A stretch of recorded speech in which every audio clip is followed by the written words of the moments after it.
بسم اللہ الرحمن الرحیم۔ السلام علیکم کلاس 6۔ کبھی دیوار ہلتی ہے، کبھی در کانپ جاتا ہے، علی کا نام سن کر اب بھی خیبر کانپ جاتا ہے۔ صفحہ نمبر 36، سبق نمبر 3، غزوہ خیبر۔ خیبر مدینہ منورہ سے شمال کی جانب 168 کلومیٹر کے فاصلے پر واقع ہے۔ محرم سن 7 ہجری میں اس مقام پر مسلمانوں اور اسلام دشمن یہودیوں کے درمیان مشہور معرکہ ہوا، جسے ہم غزوہ خیبر کہتے ہیں۔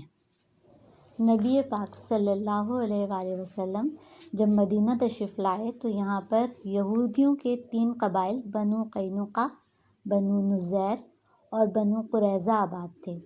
حضور پاک صلی اللہ علیہ وآلہ وسلم نے ان یہود کے ساتھ امن معاہدہ میثاق مدینہ کیا۔ بدعہد یہودیوں نے جلد ہی اس معاہدے کی خلاف ورزی شروع کر دی اور ساتھ ساتھ وہ مسلمانوں کے خلاف سازشیں بھی کرتے رہے۔ یہودیوں کو جب اپنی سازشوں میں ناکامی کا سامنا کرنا پڑا تو یہ مدینہ سے نکل گئے۔ مدینہ منورہ سے نکلنے کے بعد یہ یہودی قبائل خیبر میں آباد ہو گئے۔ وہاں انہوں نے مضبوط قلعے تعمیر کر لیے اور مسلمانوں کے خلاف جنگ کی تیاریاں شروع کر دیں۔ یہودیوں کے جارحانہ عزائم کی سرکوبی کے لیے حضور پاک صلی اللہ علیہ وآلہ وسلم نے 1400 مجاہدین پر مشتمل ایک لشکر ترتیب دیا اور انہیں خیبر پر حملے کا حکم فرمایا، اور نماز فجر کی ادائیگی کے بعد مسلمان شہر کی طرف بڑھے۔ یہودیوں نے جب اسلامی لشکر کو اپنی جانب آتے دیکھا تو وہ شور مچاتے ہوئے اپنے قلعوں میں مورچہ بند ہو گئے۔ اسلامی لشکر نے حملے کے لیے سب سے پہلے قلعہ نائم کا انتخاب کیا۔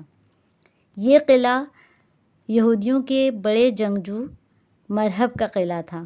حضرت علی رضی اللہ تعالیٰ عنہ اپنے مجاہدین کے ہمراہ اس قلعے کے سامنے پہنچے اور مرہب اپنے لشکر کے ساتھ مسلمانوں کے خلاف لڑائی کے لیے میدان میں اتر آیا۔ زبردست معرکہ ہوا۔ اس مقابلے میں حضرت عامر رضی اللہ تعالیٰ عنہ شہید ہو گئے۔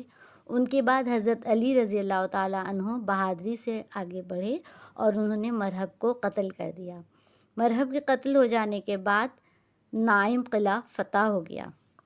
اس کے بعد یہود چپکے چپکے قلعہ صعب میں چلے گئے، لیکن اس قلعے کو بھی مسلمانوں نے فتح کر لیا تو یہودی قلعہ زبیر میں جمع ہو گئے۔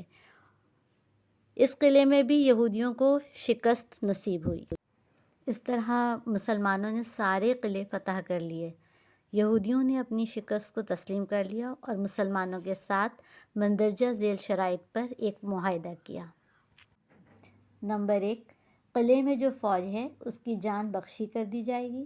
نمبر 2، یہودی اپنے مال، باغات، زمینیں، سونا چاندی، گھوڑے اور جنگی ساز و سامان نبی اکرم صلی اللہ علیہ وآلہ وسلم کے سپرد کر دیں گے۔ نمبر 3، خیبر کی ساری کھیتی اور تمام پھلوں کی پیداوار کا نصف مسلمانوں کو دیا جائے گا اور باقی یہودیوں کو ملے گا۔ نمبر 4، جب تک اللہ کے رسول صلی اللہ علیہ وآلہ وسلم کی مرضی ہوگی یہ معاہدہ قائم رہے گا۔